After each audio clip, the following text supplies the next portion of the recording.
हिमाचल में विधानसभा चुनाव को लेकर अब कुछ ही माह शेष है। राजनीतिक दलों में चुनावी तैयारियां जोर पकड़ रही हैं, तो वहीं राजनीतिक दलों का शीर्ष नेतृत्व मैदान संभाल चुके हैं और टिकट आवंटन की प्रक्रिया भी शुरू हो चुकी है। सूत्रों की माने तो हिमाचल प्रदेश में विधानसभा चुनाव के लिए कांग्रेस के सभी प्रत्याशियों की सूची अब एक साथ ही जारी होगी। वहीं कांग्रेस टिकट आवंटन नीति पर कोई स्पष्ट फॉर्मूला नहीं दे पाई है। हर मंच से कांग्रेस साफ छवि युवा और जिताऊ उम्मीदवार को टिकट देने के फॉर्मूले पर चलने का संदेश दे रही है, लेकिन पार्टी का इतिहास बताता है कि सिर्फ फॉर्मूले सहूलियत के हिसाब से बदल दिए जाते हैं। इस बार कांग्रेस वीरभद्र सिंह के बिना चुनावी मैदान में है।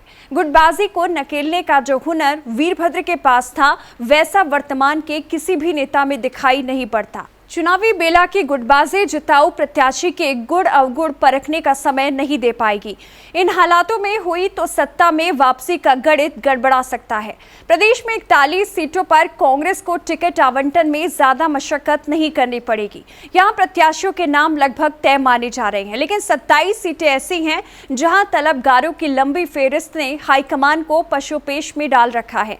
कमोवेश ये स्थिति हमीरपुर विधानसभा क्षेत्र में है।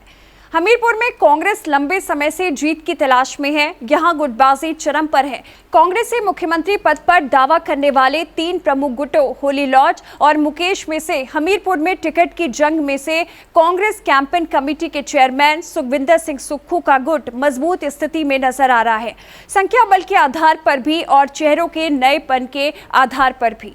दावेदारों की बात करें तो होली लॉज की खास माने जाने वाले पूर्व विधायक अनीता वर्मा इस बार भी टिकट का दावा ठोक रही हैं।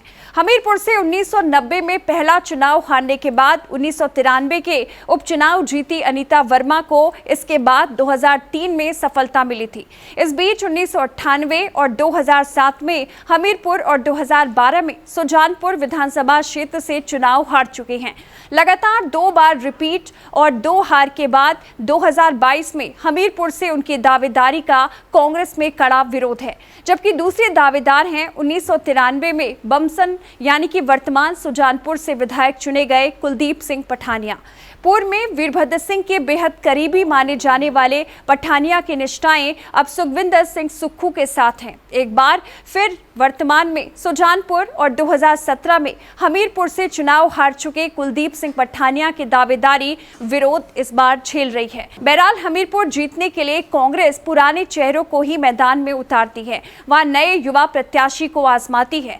ये तो समय ही बताएगा, लेकिन टिकट की तलबगारों की लंबी फेहरिस्त कांग्रेस के लिए चिंता का सबब जरूर बनी है।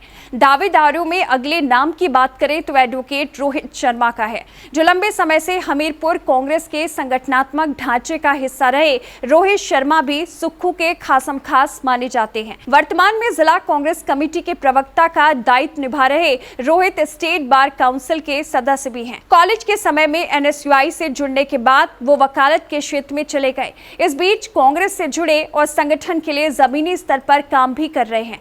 वकालत में नाम कमाने वाले रोहित का समाज सेवी के तौर पर हमीरपुर की जनता में अलग पहचान है। उन्होंने हर संभव मदद कोरोना के मरीजों की मदद के लिए निःशुल्क एम्बुलेंस सुविधा के माध्यम से की, जो आज भी जनता की सेवा में। पिछले 5 साल से हमीरपुर विधानसभा क्षेत्र में सक्रिय रोहित शर्मा काम के दम पर टिकट का दावा ठोक रहे हैं। उनके परिवार की राजनीतिक पृष्ठभूमि भी कांग्रेस से संबंधित है। उनके पिता एडवोकेट सुभाष चंद्र शर्मा भी कांग्रेस से टिकटधारी रहे हैं। वे नादौन विधानसभा क्षेत्र से टिकट का दावा जताते रहे हैं। हमीरपुर विधानसभा क्षेत्र से सुक्खू गुट से इस बार 3 नए दावेदार टिकट की दौड़ में उतरे हैं। हाल ही में सरकारी नौकरी छोड़ने का ऐलान कर चुके डॉक्टर पुष्पेंद्र वर्मा कांग्रेस से टिकट मांग रहे हैं। बमसन से 1977 में विधायक चुने जाने के बाद मंत्री रहे रणजीत सिंह वर्मा के सुपुत्र डॉक्टर पुष्पेंद्र वर्मा लंबे समय से समाज सेवी के तौर पर हमीरपुर में सक्रिय हैं। अपनी खुशमिजाजी और मददगार व्यवहार की वजह से हमीरपुर के ग्रामीण और शहरी क्षेत्र में वो अच्छा खासा दखल रखते हैं। कई सालों से जनसेवा में जुटे और उनकी संस्था doctor Pushpendra Verma fans club Hamirpur क्षेत्र में अभी तक 2000 से ज्यादा मेडिकल कैंप कैंप लगा चुकी है। कोरोना काल में उनकी संस्था ने हजारों लोगों को राहत पहुंचाई। हालांकि सरकारी नौकरी में रहने के कारण वे कांग्रेस की सक्रिय राजनीति से नहीं जुड़ पाए, इसलिए हमीरपुर कांग्रेस में उनकी संगठनात्मक पकड़ को लेकर साहस रहा है। ऐसे में उनकी दावेदारी को आलाकमान किस कसौटी पर परखेगा, ये भविष्य ही बताएगा।